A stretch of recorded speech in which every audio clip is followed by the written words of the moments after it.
ಎಲ್ಲ ಜಿಲ್ಲೆಗಳಿಗೂ alert. CM DK ತುರ್ತು ಸಭೆ. ಕರ್ನಾಟಕದಲ್ಲಿ ಏನಾಗ್ತಾ ಇದೆ ಸ್ನೇಹಿತರೆ? ಕರ್ನಾಟಕದಲ್ಲಿ ಸ್ಥಿತಿ ಗಂಭೀರ ಹಂತಕ್ಕೆ ಹೋಗ್ತಾ ಇದೆ. ಮುಂಗಾರು ಮಳೆಯನ್ನೇ ನಂಬಿದ್ದ ಕರುನಾಡಿಗೆ ಈ ಬಾರಿ ಪ್ರಕೃತಿ ದೊಡ್ಡ ಆಘಾತ ಕೊಟ್ಟಿದೆ. ಜೂನ್ ಮತ್ತು ಜುಲೈ ತಿಂಗಳಲ್ಲಿ ಮಳೆಯ ಪ್ರಮಾಣ ತುಂಬ ಕಮ್ಮಿಯಾಗಿದೆ. ರಾಜ್ಯಾದ್ಯಂತ ಭೀಕರ ಬರಗಾಲ ಶುರುವಾಗಿದೆ. ಯಾವ ಮಟ್ಟಿಗಂದರೆ ಅಂತರ್ಜಲ ಮಟ್ಟ ಆಲ್ರೆಡಿ 16 ಅಡಿ ಕೆಳಗೆ ಹೋಗಿದೆ. ಬಿತ್ತನೆ ಮಾಡಿರೋದ್ರಲ್ಲಿ 80% ಬೆಳೆ ನಾಶ ಆಗಿದೆ. ಸಿಎಂ ಡಿಕೆ ಶಿವಕುಮಾರ್ ತುರ್ತು ಮೀಟಿಂಗ್ ಮಾಡಿ ಕ್ಷೇತ್ರಕ್ಕೆ ಹೆಚ್ಚುವರಿಯಾಗಿ 1 ಕೋಟಿ ರೂಪಾಯಿ ಕೊಟ್ಟಿದ್ದಾರೆ. ಕುಡಿಯೋ ನೀರಿಗದು 31 ಜಿಲ್ಲೆಗಳಲ್ಲೂ ಅಲರ್ಟ್ ಕೊಡಲಾಗಿದೆ. ಅದರಲ್ಲಿ ಕೆಲ ಜಿಲ್ಲೆಗಳಂತೂ ಡೇಂಜರ್ ಝೋನ್ನಲ್ಲಿವೆ. ಯಾವ್ಯಾವು ಏನಾಗ್ತಿದೆ ಎಲ್ಲವನ್ನ ಕ್ವಿಕ್ ಆಗಿ ನೋಡ್ತಾ ಹೋಗೋಣ. ನೀವು ನೋಡ್ತಾ ಇದ್ದೀರಾ ಮಸ್ಮಗ ಚಾನಲ್. ನಾನು ಅಮರ್ ಪ್ರಸಾದ್. ಮಳೆ ಪ್ರಮಾಣ 70% ಗಾನ್. ಸ್ನೇಹಿತರೆ, ಅಂತರ್ಜಲ ಕೂಡ ಡೌನ್. ಕೆಲ ಕಡೆ ನಮಗೆ ಮಳೆ ಬಂದಿಲ್ಲಾದ್ರೂ ನಡೆಯುತ್ತೆ, ಬೋರ್ವೆಲ್ ನೀರಲ್ಲಿ ಮಾಡ್ಕೊತೀವಿ. ಬೋರ್ವೆಲ್ಲಲ್ಲೂ ಕೂಡ ನೀರಿಗೆ ಕಂಟಕ ಶುರುವಾಗಿದೆ ಸ್ನೇಹಿತರೆ. ಮುಂಗಾರು ಆರಂಭದಿಂದಲೂ ಮಳೆನೂ ಒಂದು ರೀತಿ ಕಣ್ಣಾಮುಚ್ಚಾಲೆ ಆಟನೇ ಆಡ್ತಿದೆ, ನಿಮಗೆಲ್ಲ ಗೊತ್ತು. ಜೂನ್ 4ಕ್ಕೆ ಕರ್ನಾಟಕಕ್ಕೆ ಎಂಟ್ರಿ ಕೊಟ್ಟ ಮುಂಗಾರು ಮಳೆ ಆರಂಭದಲ್ಲಿ ಸ್ವಲ್ಪ ಚೆನ್ನಾಗಿ ಬಂತು, ಸ್ವಲ್ಪ ದಿನ. ಆದರೆ ಇದ್ದಕ್ಕಿದ್ದ ಹಾಗೆ ಮಾಯ ಆಗಿದೆ. ಇದರ ಮಧ್ಯೆ ಕರಾವಳಿ ಮತ್ತು ಮಲೆನಾಡಿನ ಕೆಲ ಭಾಗದಲ್ಲಿ ಆಗಾಗ ಸ್ವಲ್ಪ ಮಳೆ ಆಯಿತು. ಆದರೆ ಒಂದೇ ಸಲ ಬಂದರೆ ಏನು ಪ್ರಯೋಜನಕ್ಕೆ ಬಂದ್ಪಟ್ಟಂತ ಹೋದರೆ ಓವರಾಲ್ ಜೂನ್ನಲ್ಲಿ ಎಷ್ಟಾಗಬೇಕು, ಜುಲೈನಲ್ಲಿ ಎಷ್ಟಾಗಬೇಕು ಆ ಲೆಕ್ಕ ಬೇಕಲ್ಲ.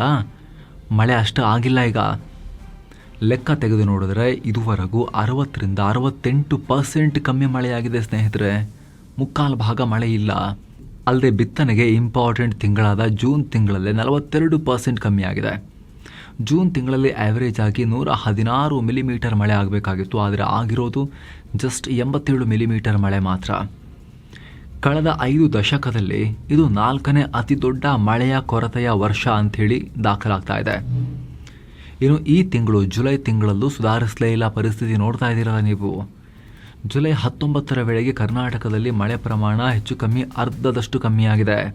ಯಾವ್ಯಾವ ಜಿಲ್ಲೆಯಲ್ಲಿ ಎಷ್ಟೆಷ್ಟು ಮಳೆ? ಈಗ ನೀವು ಮ್ಯಾಪ್ ನೋಡ್ತಾ ಇದ್ದೀರಿ ಸ್ನೇಹಿತರೆ.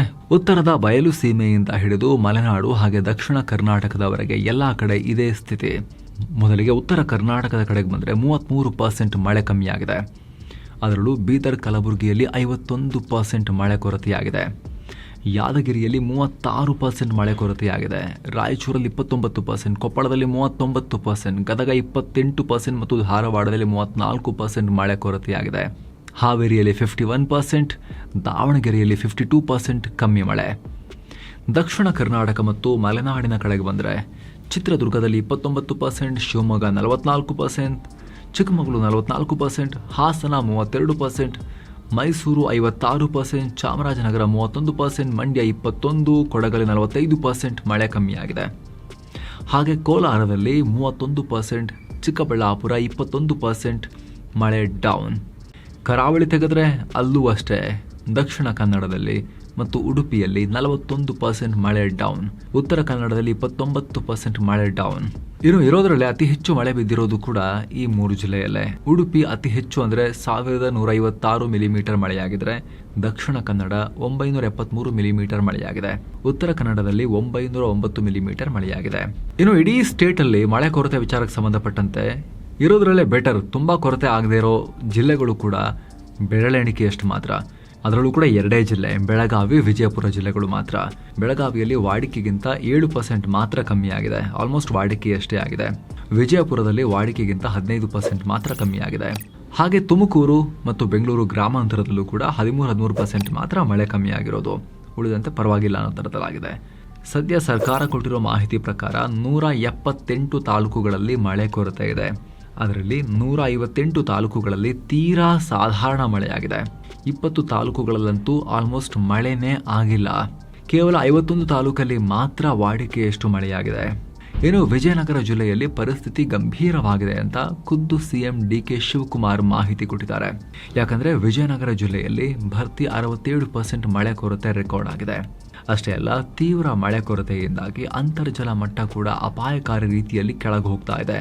ಉತ್ತರ ಕರ್ನಾಟಕ ಮತ್ತು ಮಧ್ಯ ಕರ್ನಾಟಕ ಭಾಗದ 88 ತಾಲೂಕುಗಳಲ್ಲಿ ಅಂತರ್ಜಲ ಮಟ್ಟ 4% ಕುಸಿದು ಹೋಗಿದೆ. ಸರ್ಕಾರ ಕೊಟ್ಟಿರೋ ಮಾಹಿತಿ ಇದು. ಅಲ್ಲದೆ ರಾಜ್ಯದಲ್ಲಿ ಆರಂಭದಲ್ಲಿ ಮಳೆ ನೋಡಿ ಒಂದಿಷ್ಟು ಬಿತ್ತನೆ ಮಾಡಲಾಗಿತ್ತಲ್ಲ, ಇದರಲ್ಲಿ ಕೆಲ ಪ್ರದೇಶದಲ್ಲಿ ನೀರಿಲ್ಲದೆ ಸುಮಾರು 80% ವರೆಗೂ ಕೂಡ ಬಿತ್ತನೆ ಮಾಡಿರೋದೆಲ್ಲ ನಾಶ ಆಗಿದೆ ಅಂತ ಅಂದಾಜು ಮಾಡಲಾಗಿದೆ. ಸದ್ಯ 122 ತಾಲೂಕುಗಳ 539 ಗ್ರಾಮ ಪಂಚಾಯಿತಿಗಳಲ್ಲಿ ಕುಡಿಯೋ ನೀರಿಗೂ ಸಮಸ್ಯೆ ಇದೆ. 112 ಹಳ್ಳಿಗಳಿಗೆ ಟ್ಯಾಂಕರ್ ಮೂಲಕ ನೀರು ಸರಬರಾಜು ಮಾಡಲಾಗ್ತಿದೆ. ಇಲ್ಲಿಯವರೆಗೆ 118 ಟ್ಯಾಂಕರ್ಗಳ ಮೂಲಕ ನೀರು ಪೂರೈಕೆ ಮಾಡಲಾಗಿದೆ. 725 ಖಾಸಗಿ ಬೋರ್ವೆಲ್ಗಳನ್ನು ಬಾಡಿಗೆಗೆ ಪಡ್ಕೊಳ್ಳಲಾಗಿದೆ. ಈ ಮೂಲಕ 622 ಹಳ್ಳಿಗಳಿಗೆ ನೀರನ್ನ ಪೂರೈಕೆ ಮಾಡಲಾಗಿದೆ. ಸಿಎಂಎ ಕೊಟ್ಟಿರೋ ಮಾಹಿತಿ ಇದು. ಡ್ಯಾಮ್ಗಳ ಸ್ಥಿತಿ ನೋಡಿ. ರಾಜ್ಯದ ಪ್ರಮುಖ ಜಲಾಶಯಗಳಲ್ಲಿ ಈ ಸಲ 359 TMC ಅಂದರೆ 40% ಮಾತ್ರ, ಸಾಮರ್ಥ್ಯದ 40% ಮಾತ್ರ ನೀರೀಗ ಸಂಗ್ರಹ ಇರೋದು. ಆದರೆ ಕಳೆದ ವರ್ಷ ಇದೇ ಅವಧಿಯಲ್ಲಿ 681.83 TMC ನೀರಿತ್ತು. ಅರ್ಧಕ್ಕರ್ಧ ಕಮ್ಮಿಯಾಗಿ ಹೋಗಿದೆ ಸ್ನೇಹಿತರೆ. ಪ್ರಮುಖ ಜಲ ವಿದ್ಯುತ್ ಜಲಾಶಯಗಳಾದ ಲಿಂಗನಮಕ್ಕಿ, ಸೂಪ ಮತ್ತು ವರಾಹಿಯಲ್ಲಿ ಬರೀ 23% ಮಾತ್ರ ನೀರಿನ ಸಂಗ್ರಹ ಇದೆ. ಕಾವೇರಿ ಕಣಿವೆಯಲ್ಲಿ 51%, ಹಾಗೆ ಕೃಷ್ಣಾ ಕಣಿವೆಯಲ್ಲಿ 48% ನೀರು ಉಳ್ಕೊಂಡಿದೆ. ಹೀಗಾಗಿ ರೈತರು ಬೆಳೆ ಹಾಕಬೇಡಿ ಅಂತ ಮುಖ್ಯಮಂತ್ರಿನೇ ರಿಕ್ವೆಸ್ಟ್ ಮಾಡ್ತಿದ್ದಾರೆ. ಸುಮ್ಮನೆ ಬೆಳೆ ಹಾಕಿ ಆಮೇಲೆ ನೀರಿಲ್ಲ ಅಂದ್ರೆಲ್ಲ ಒಣಗೋಗುತ್ತೆ, ಆಮೇಲೆ ಸುಮ್ಮನೆ ಅನ್ನೆಸೆಸರಿ ಪ್ರಾಬ್ಲಮ್ ಕ್ರಿಯೇಟ್ ಆಗುತ್ತೆ, ನಿಭಾಯಿಸ್ಲಿಕ್ಕೆ ಕಷ್ಟ ಆಗುತ್ತೆ ಅಂತ ಹೇಳಿ ಸಿಎಂ ಎಚ್ಚರಿಕೆ ಕೊಡ್ತಿದ್ದಾರೆ. ಈಗ ಆಲ್ರೆಡಿ ಸಚಿವ ಸಂಪುಟದ ಮೀಟಿಂಗ್ ಕೂಡ ಆಗಿದೆ. ಈ ಬರಗಾಲದ ಪರಿಸ್ಥಿತಿ ಬಗ್ಗೆ ಕೇಂದ್ರಕ್ಕೆ ವರದಿ ಸಲ್ಲಿಸೋಕೆ ಸರ್ಕಾರನೂ ರೆಡಿ ಆಗಿದೆ. ಖುದ್ದು ನೀವೆಲ್ಲ ಫೀಲ್ಡ್ಗೆ ಹೋಗಿ ಡೀಟೇಲ್ ಆಗಿ ರಿಪೋರ್ಟ್ ರೆಡಿ ಮಾಡಿ ಅಂತ ಜಿಲ್ಲಾಧಿಕಾರಿ ಮತ್ತು ಜಿಲ್ಲಾ ಪಂಚಾಯತ್ ಸಿಇಒಗಳಿಗೆ ಸಿಎಂ ಸೂಚನೆ ಕೊಟ್ಟಿದ್ದಾರೆ. 15 ಡೇಸ್ ಒಳಗಡೆ ರಿಪೋರ್ಟ್ನ ಕೊಡಬೇಕು, ಅದನ್ನ ಕೇಂದ್ರಕ್ಕೆ ಕಳಿಸಬೇಕು ಅಂತ DK ಶಿವಕುಮಾರ್ ಹೇಳಿದ್ದಾರೆ. ಹಾಗಿದ್ರೆ ಮಳೆ ಯಾಕೆ ಕಮ್ಮಿ ಆಯಿತು ಅದನ್ನ ಕೂಡ ಚೆಕ್ ಮಾಡೋಣ ಸ್ನೇಹಿತರೆ. ಅದಕ್ಕಿಂತ ಮುಂಚೆ ನೀವಿನ್ನೂ ಕೂಡ ನಮ್ಮ ಚಾನಲ್ಗೆ ಮೆಂಬರ್ ಆಗಿ ಜಾಯಿನ್ ಆಗಿಲ್ಲ ಅಂದರೆ ವಿಡಿಯೋ ಕೆಳಗಿರೋ ಜಾಯಿನ್ ಬಟನ್ ಮೂಲಕ ನಮ್ಮ ಚಾನಲ್ಗೆ ನೀವು ಮೆಂಬರ್ ಆಗಿ ಜಾಯಿನ್ ಆಗ್ಬೋದು. ಆಮೇಲೆ ಎಲ್ಲ ಮೆಂಬರ್ ಓನ್ಲಿ ಎಕ್ಸ್ಕ್ಲೂಸಿವ್ ಮೆಂಬರ್ಗಳಿಗೆ ಮಾತ್ರ ಸೀಮಿತವಾದ ವಿಡಿಯೋಗಳನ್ನು ಕೂಡ ನೀವು ನೋಡೋಕೆ ಶುರು ಮಾಡ್ಬೋದು. ಆಸಕ್ತರು ಜಾಯಿನ್ ಬಟನ್ ಚೆಕ್ ಮಾಡಿ ಸ್ನೇಹಿತರೆ. ಬನ್ನಿ ಕಂಟಿನ್ಯೂ ಮಾಡೋಣ.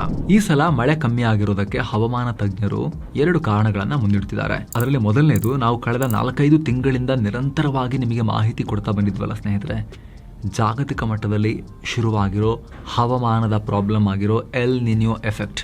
2ನೇ ಕಾರಣ ವೆದರ್ ಸಿಸ್ಟಮ್ಗಳ ವೈಫಲ್ಯ. ಎಲ್ ನಿನ್ಯೋ ಬಗ್ಗೆ ಮತ್ತೊಮ್ಮೆ ಕ್ವಿಕ್ ಆಗಿ ಚಿಕ್ಕದಾಗಿ ಹೇಳಬೇಕು ಅಂತ ಹೇಳಿದ್ರೆ, ನಾವು 10 ಸಲ ಹೇಳಿದ್ವಿ ಇದ್ರ ಬಗ್ಗೆ, ಮತ್ತೊಂದ್ಸಲಿ ಕ್ವಿಕ್ ಆಗಿ ಚಿಕ್ಕದಾಗಿ ಹೇಳಬೇಕು ಅಂದರೆ, ಪೆಸಿಫಿಕ್ ಮಹಾಸಾಗರದ ಸಮುದ್ರದ ಮೇಲೆ ನೀರು ಸಾಮಾನ್ಯಕ್ಕಿಂತ ಹೆಚ್ಚು ಬಿಸಿಯಾಗಿ ಗಾಳಿಯ ಒತ್ತಡ ಬದಲಾಗಿ ನಮ್ಮ ಭಾರತದ ಕಡೆಗೆ ಬರಬೇಕಾದ ಮುಂಗಾರು ಮಾರುತಗಳು ದುರ್ಬಲಗೊಳ್ಳೋದು.